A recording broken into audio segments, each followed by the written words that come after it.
ఉద్వేగం అంబరాన్నంటింది. ప్రపంచాన్ని గెలిచొచ్చిన రోహిత్ సేనను చూసి సొంత గడ్డ పులకించింది. ఎటు చూసినా జనాలే, మిన్నంటిన నినాదాలే. క్రికెట్ వీరులు అడుగుపెట్టిన క్షణం నుంచి పండుగ వాతావరణమే.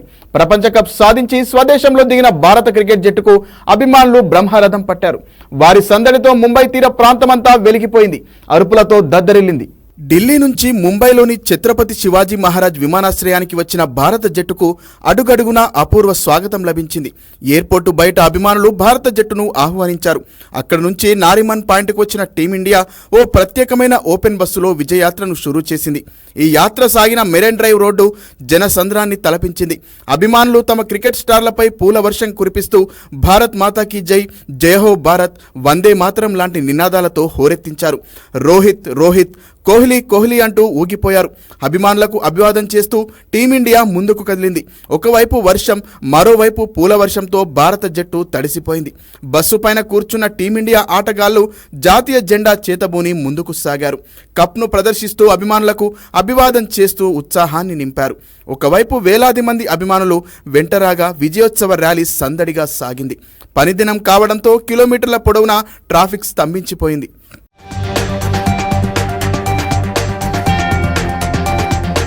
విజయ యాత్ర అనంతరం టీమిండియా ఆటగాళ్లు వాంకడే స్టేడియానికి వచ్చారు. వారిని చూసేందుకు అభిమానులకు అవకాశం ఇవ్వడంతో స్టేడియం మొత్తం నిండిపోగా వేలాది మంది బయట ఉండిపోయారు. వర్షం కురుస్తున్నా, తిండి నీళ్లు లేకున్నా కూడా ఫ్యాన్స్ స్టేడియంలోనే నిరీక్షించారు. టీమిండియా స్టేడియం చేరుకున్నాక జాతీయ గీతం ఆలపించారు. ఆ సమయంలో ఉద్వేగభరిత వాతావరణం నెలకొంది. తమకు ఎంతో మద్దతుగా నిలిచిన అభిమానులకు భారత జట్టు స్టేడియం చుట్టూ తిరుగుతూ అభినందనలు తెలిపింది. ముందే ప్రకటించినట్లుగా టీ20 ప్రపంచ కప్ గెలిచిన టీమిండియాకు బీసీసీఐ 125 కోట్ల భారీ నజరానాను అందించింది.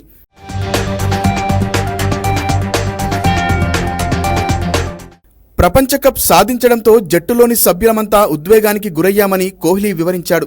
గత 15 ఏళ్లుగా రోహిత్ ఇంత ఉద్వేగానికి గురి కావడాన్ని చూడలేదని, విజేతగా నిలిచి పెవిలియన్కు వెళ్తున్నప్పుడు రోహిత్తో పాటు నాకు కన్నీళ్లు ఆగలేదన్నారు.